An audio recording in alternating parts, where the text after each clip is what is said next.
ನಮಸ್ಕಾರ ಎಲ್ರಿಗೂ ಮನೆ ತಿಂಡಿ ತಿನಿಸು ಚಾನಲ್ಗೆ ಸ್ವಾಗತ. ನೀವು ಮೊದಲನೇ ಸಲ ನಮ್ಮ ಚಾನಲ್ಗೆ ಬರ್ತಿದ್ದೀರಾ ಅಂದರೆ ಸಬ್ಸ್ಕ್ರೈಬ್ ಲೈಕ್ ಶೇರ್ ಮಾಡೋದನ್ನು ಮರಿಬೇಡಿ.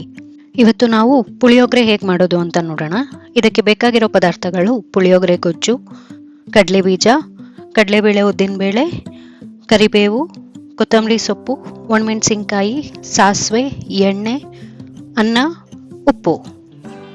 ಈಗ ಒಂದು ಕಲಸೋ ಬಟ್ಲಿಗೆ ಅನ್ನನ ಹಾಕಿ ಸ್ವಲ್ಪ ಆರಾಕೊಳ್ಳೋಣ. ಈಗ ಒಂದು ಸಣ್ಣ ಬಾಣಲೆಗೆ 2 ಚಮಚದಷ್ಟು ಎಣ್ಣೆ ಹಾಕಿ ಕಾಯಕ್ಕೆ ಬಿಡೋಣ. ಎಣ್ಣೆ ಕಾದ್ಮೇಲೆ 1/4 ಚಮಚ ಸಾಸಿವೆ ಹಾಕಿ ಚಿಟ್ಕುಟ್ಟಕ್ಕೆ ಬಿಡಿ. ಸಾಸಿವೆ ಚಿಟ್ಕುಟ್ಟಿದ್ಮೇಲೆ 1 ಚಮಚದಷ್ಟು ಕಡಲೆ ಬೀಜ ಹಾಕಿ ಕೆಂಪಗೆ ಹುರಿರಿ. ಕಡಲೆ ಬೀಜ ಸ್ವಲ್ಪ ಕೆಂಪಗಾದ್ಮೇಲೆ 1 ಚಮಚದಷ್ಟು ಕಡಲೆಬೇಳೆ ಉದ್ದಿನಬೇಳೆ ಮಿಶ್ರಣ ಹಾಕಿ ಕೆಂಪಗೆ ಹುರಿರಿ. ಕಡಲೆಬೇಳೆ ಉದ್ದಿನಬೇಳೆ ಕೆಂಪಗಾದ್ಮೇಲೆ ಮುರಿದಿಟ್ಕೊಂಡಿರೋ ಒಣಮೆಣಸಿನ್ಕಾಯಿನೂ ಇಲ್ಲಿ ಹಾಕ್ಕೊಂಡು ಸ್ವಲ್ಪ ಹುರ್ಕೊಳ್ಳೋಣ.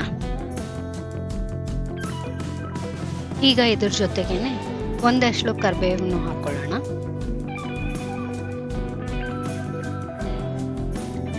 ಈಗ ಇದ್ರ ಜೊತೆ ಮಾಡಿಟ್ಕೊಂಡಿರೋ 2 ದೊಡ್ಡ ಚಮಚದಷ್ಟು ಪುಳಿಯೋಗರೆ ಗೊಜ್ಜನ್ನು ಹಾಕ್ಕೊಂಡು ಎಲ್ಲ ಚೆನ್ನಾಗಿ ಕಲಿಸ್ಕೊಳ್ಳೋಣ.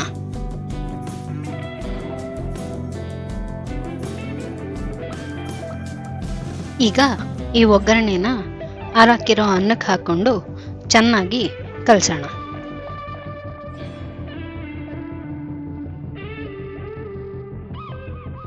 ಈಗ ಕಲಿಸ್ತಿರ್ಬೇಕಾದ್ರೆ ರುಚಿಗೆ ತಕ್ಕಷ್ಟು ಉಪ್ಪು ಹಾಕ್ಕೊಂಡು ಕಲಸೋಣ. ಈಗ ಇದಕ್ಕೆ ಸಣ್ಣದಾಗಿ ಹೆಚ್ಚಿಟ್ಕೊಂಡಿರೋ ಕೊತ್ತಂಬರಿ ಸೊಪ್ಪು ಹಾಕ್ಕೊಳ್ಳೋಣ.